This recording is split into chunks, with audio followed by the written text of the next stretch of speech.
The Witchcraft of Rebecca and the Terrifying Consequences for Wesley, a horror story.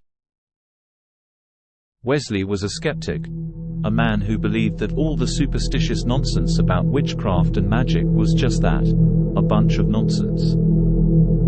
He was a scientist by trade, a man of reason and logic, who worked as a chemist at a pharmaceutical company just outside of town. He had always scoffed at the stories his grandmother used to tell him about witches and the dark magic, thinking they were nothing more than old wives' tales. That was until he met Rebecca. Rebecca was a mysterious and alluring woman whom Wesley had met at a bar one evening.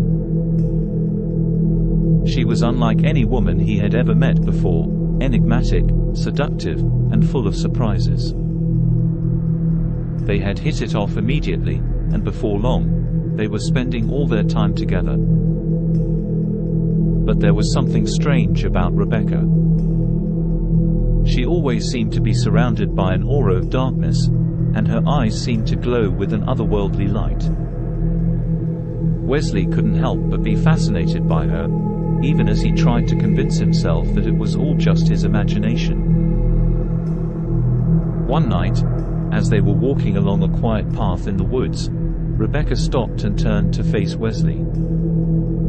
Her eyes were fixed on him with an intensity that made him feel uneasy. "Do you believe in magic, Wesley?" she asked him, her voice low and husky. Wesley rolled his eyes, feeling irritated. "You know I don't. It's all just a bunch of hocus pocus." Rebecca chuckled, a sound that made the hair on the back of Wesley's neck stand up.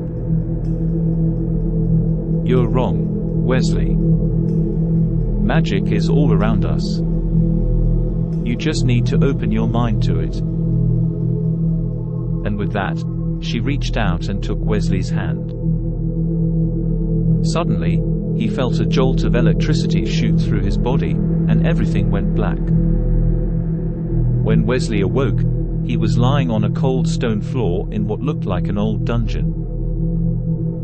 He tried to sit up, but he found that his hands and feet were bound in chains. Panic started to rise up in him, and he began to call out for Rebecca. "Rebecca? Where are you? What's going on?" There was no answer, but then he heard the sound of footsteps coming from somewhere down the hall. His heart racing, he strained to see who was approaching. To his horror, he saw a figure emerge from the shadows. It was a woman, dressed in a long black cloak, with her face obscured by a hood. Wesley tried to pull himself up, but the chains were too tight. "Who are you? What do you want?" The woman stepped closer, and as she did, Wesley caught a glimpse of her face.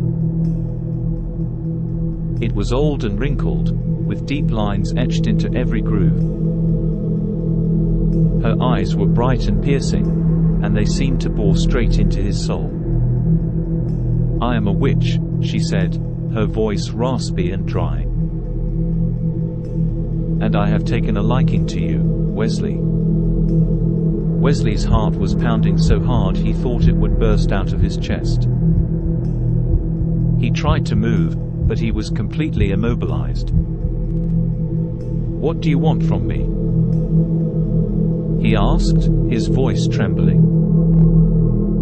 The witch leaned in closer, her breath hot and foul on his face. "I want your soul, Wesley," she whispered. "And I will do whatever it takes to get it." Suddenly, there was a screeching sound, and the witch turned to face the door. Wesley heard a voice that he recognized. "Rebecca!" he cried out. "Help me!" Rebecca appeared at the door, her eyes blazing with fury. She held out her hand, and a bolt of lightning shot across the room, striking the witch in the chest. The witch howled in pain and anger, and she lunged toward Rebecca. The two women grappled with each other, their bodies twisting and writhing in a deadly dance. Wesley watched, helpless, as the battle raged on. He could see the witch gaining the upper hand, her hands closing around Rebecca's throat. "Rebecca!" he screamed. "Fight back!" But it was too late. With a final gasp, Rebecca fell to the ground, never to rise again.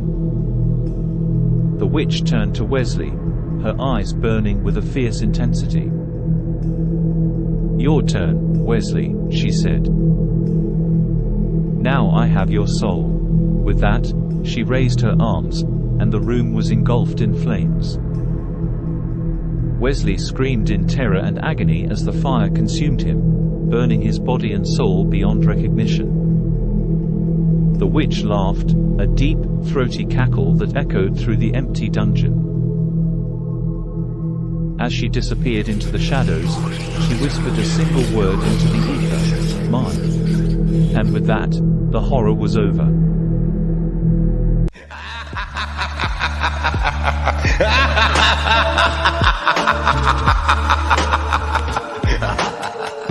Thanks for watching.